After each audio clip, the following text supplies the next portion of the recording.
खुदा से भीख लेकर हम मदीना जाने वाला है।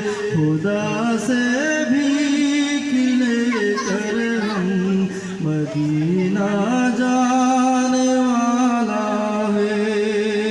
खुदावंदा सदा मद हमारी दर पे पहुँचा दे।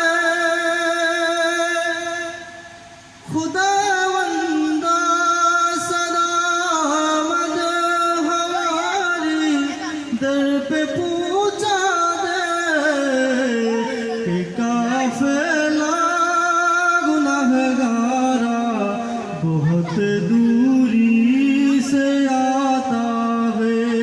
खुदा से भीख लेकर हम मदीना जाने वाला है। खुदा से भीख लेकर हम मदीना जाने वाला है। मक्का में अरफात तवाफ़ इहराम गुलामी का नमूना है।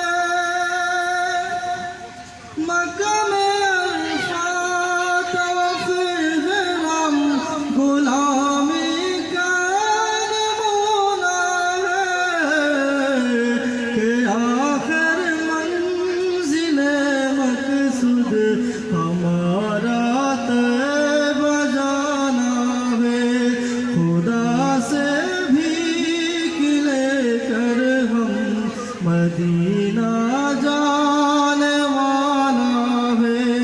खुदा से भीख लेकर हम मदीना